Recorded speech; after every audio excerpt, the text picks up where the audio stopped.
हम लूणी नदी की बात करें राजस्थान में, तो ये जो लूणी नदी है इसका उद्गम नाग पहाड़ अजमेर से होता है। लूणी नदी का उद्गम राजस्थान में नाग पहाड़ अजमेर से इसका उद्गम होता है। और इसकी कुल लंबाई की बात करें लूणी नदी की, तो इसकी कुल लंबाई है 495 किलोमीटर और राजस्थान में इसकी लंबाई है 330 किलोमीटर। कुल लंबाई तो है इसकी 495 किलोमीटर और राजस्थान में इसकी लंबाई है 330 किलोमीटर।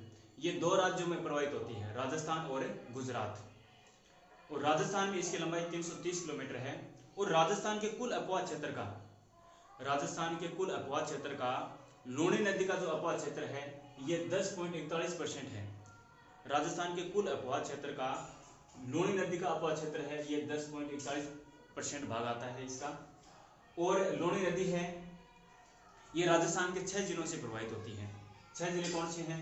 अजमेर, नागौर, पाली, जोधपुर, बाड़मेर और जालौर।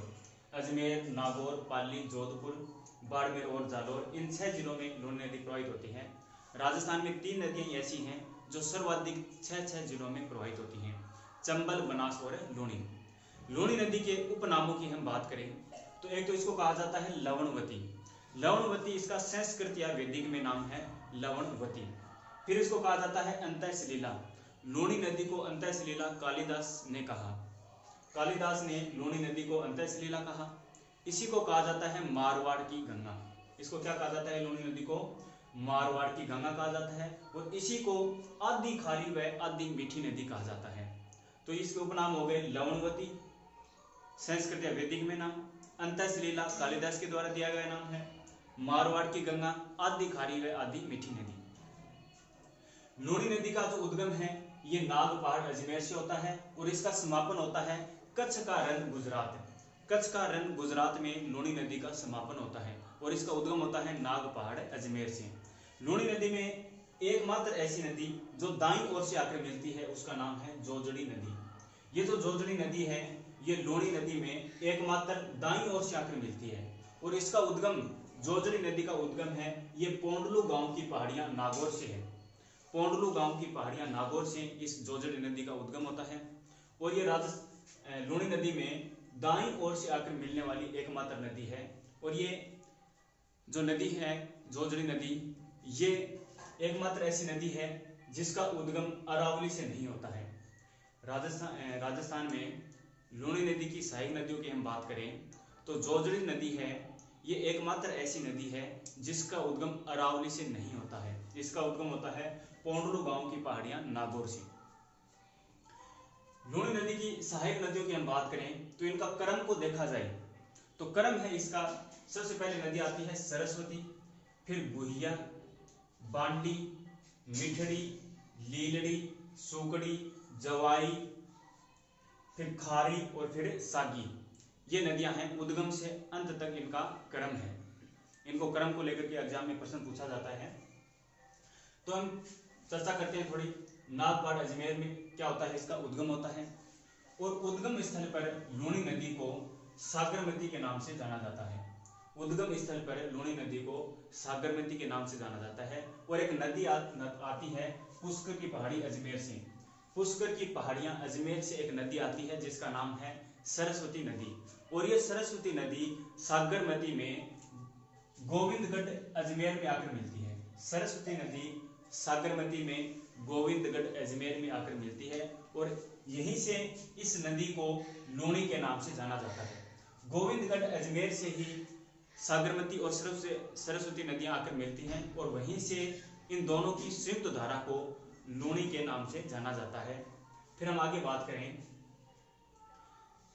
इस नदी पर एक बांध बनाया गया है जोधपुर में जिसका नाम है जसवंत सागर बांध। जसवंत सागर बांध है ये लूणी में नदी पर बनाया गया है जो कि जोधपुर जिले में है। फिर नदी आती है बांडी और बांडी की सहायक नदी है कौन सी? गुहिया। यदि इनका क्रम देखा जाए उद्गम से समापन की ओर तो पहले आएगी गुहिया नदी, गुहिया जो कि बांडी की सहायक नदी है। गुहिया के बाद में आती है बांडी, फिर मिठड़ी, लीलड़ी, सुकड़ी, फिर आती है जवाई और फिर आती है खारी और फिर आती है सागी। सबसे लास्ट नदी आती है सागी नदी। फिर हम बात करते हैं आगे हेमावास की पहाड़ियां पाली, हेमावास की पहाड़ियां हैं ये पाली जिले में हैं और इन्हीं से एक नदी का उद्गम होता है जिसका नाम है बांडी नदी। और इस बांडी नदी पर पाली जिले में हेमावास बांध बनाया गया है।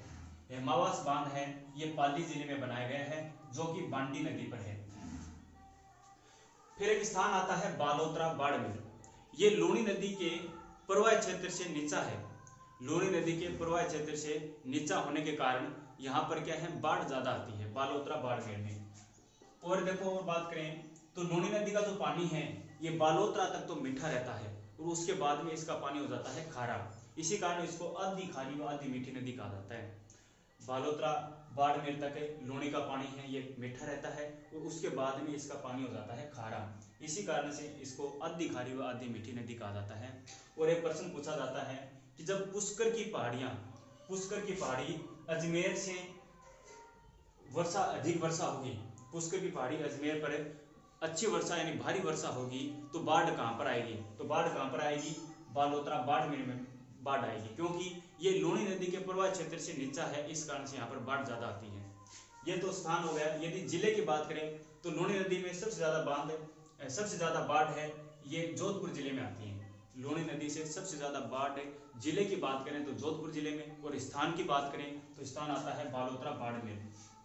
बालोतरा बाड़मेर है, यहाँ पर अजरक और मलीर प्रिंट का प्रमुख केंद्र है। अजरक और मलीर प्रिंट का प्रमुख केंद्र है कहाँ पर? बालोतरा बाड़मेर में। और इस प्रिंट में जो अपशिष्ट बचता है उसको इस लूणी नदी में प्रवाहित कर दिया जाता है, जिसके कारण से इस लूणी नदी का पानी है वो प्रदूषित हो गया है। तो ये क्वेश्चन में पूछा जाता है कि अजरक और मलीर प्रिंट है, इसके अपशिष्ट को कौन सी नदी में प्रवाहित किया जाता है जिसके कारण उसका पानी प्रदूषित हो रहा है? तो वो नदी आती है लूणी नदी। यह बांडी नदी के बाद में आती है मिठड़ी नदी, फिर आती है लीलड़ी। लीलड़ी का उद्गम होता है सोजत की पहाड़ियां पाली से। फिर एक नदी आती है देसूरी की पहाड़ियों से, और देसूरी की पहाड़ियां हैं पाली जिले में, और उस नदी का नाम है सूकड़ी नदी। और इस सूकड़ी नदी पर एक बांध बनाया गया है जिसका नाम है बांकड़ी बांध। बांकड़ी बांध जालोर जिले में है जो कि सूकड़ी नदी पर बनाया गया है। और इसी सूकड़ी नदी के किनारे जालोर जिला है, ये सूकड़ी नदी के किनारे है। आगे हम बात करते हैं गोरिया गांव की पहाड़ियां। गोरिया गांव की पहाड़ियां पाली में है और इससे एक नदी का उद्गम होता है जिसका नाम है जवाई नदी। और लूणी की सबसे मुख्य नदी की बात करें, मुख्य सहायक नदी है जवाई नदी। और इस जवाई नदी पर सुमेरपुर पाली में एक बांध बनाया गया है जिसका नाम है जवाई बांध। जवाई बांध है ये सुमेरपुर पाली में है और इस बांध को मारवाड़ का अमृत सरोवर कहा जाता है। ये मारवाड़ क्षेत्र का सबसे बड़ा बांध है जवाई बांध, जो कि सुमेरपुर पाली में है। इसको मारवाड़ का अमृत सरोवर कहा जाता है। और इस जवाई बांध की बात करें तो इसमें पानी लाया जाता है, और कहाँ से लाया जाता है? उदयपुर जिले से। उदयपुर जिले में एक नदी है सेई नदी। और इस सेई नदी से एक परियोजना चलाई गई है जिसका नाम है सेई नदी परियोजना। और इस सेई नदी परियोजना के माध्यम से, जो कि उदयपुर की है, उसके माध्यम से इस जवाई बांध तक क्या लाया जाता है? पानी लाया जाता है।